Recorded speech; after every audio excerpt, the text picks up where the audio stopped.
આમાં એવું છે કે જામીન નામદાર કોર્ટ જ આપી શકે, પણ સરકારનું કુલું વલણ હોઈ શકે, કારણ કે જ્યારે અમને 26 જામીન મળ્યા ત્યારે સરકારશ્રીનું કુણું વલણ હતું. એટલે જે પણ જેને જે જસ લેવો હોય લઈ શકે છે, પણ સમગ્ર પાટીદાર સમાજનો અમને જબરજસ્ત ટેકો હતો અને સમગ્ર પાટીદાર સમાજ આજે એક થઈને લડ્યો, એનું આજે સારામાં સારું પરિણામ મળ્યું છે. અને મુખ્ય મુદ્દો અમારે જે તમામ પાટીદાર જે હાર્દિક સાથેના જે એમને મુક્ત કરવાનો જે મુદ્દો હતો, એ આજે બધા જ પાટીદારો જેલ મુક્ત થયા છે. આજે એક પણ પાટીદાર એવો નથી જે જેલમાં અનામત આંદોલનના કાર્ય જેલમાં હોય.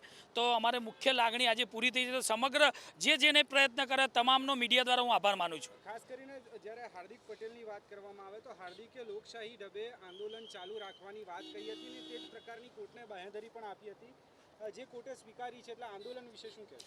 ચોક્કસ અમારી તો લાગણી જ્યારથી અમે 1 વર્ષ પૂરું થયું 6 જુલાઈએ જ્યારે અનામત આંદોલનની અમે શરૂઆત મહેસાણાથી કરી હતી, ત્યારથી અમારી લાગણી અને માગણી એક હતી, જે લોકશાહી ઢબે સમાજના હક માટે અમે લડીએ અને સમાજને વધુમાં વધુ ફાયદો થાય માટેના પ્રયત્નો કરીએ.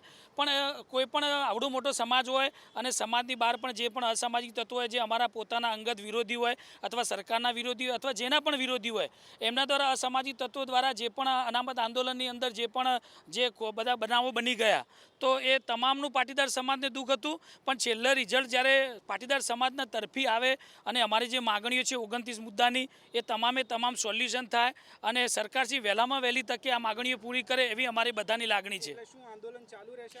ચોક્કસ આ આંદોલન એ સમગ્ર પાટીદાર સમાજનું આંદોલન છે. આ કોઈ વ્યક્તિગત આંદોલન નથી. એટલે જ્યાં સુધી સમાજનું આંદોલનના જે પણ મુદ્દા છે 29 મુદ્દા, એ જ્યાં સુધી પૂરા ના થાય ત્યાં સુધી હું કે હાર્દિક કોઈ પણ કે અનામત આંદોલન બંધ, જે અફવાઓ આવતી હતી વચ્ચે 10 દિવસ પહેલાં, એ તમામે તમામ ખોટી છે. કારણ કે સમગ્ર આંદોલન એ સમગ્ર પાટીદાર સમાજનું છે અને જ્યાં સુધી અમારા મુદ્દા પૂરા ના થાય ત્યાં સુધી હું કહું કે કોઈ પણ કહે એને હું કહું કે કોઈ પણ કહે એને હું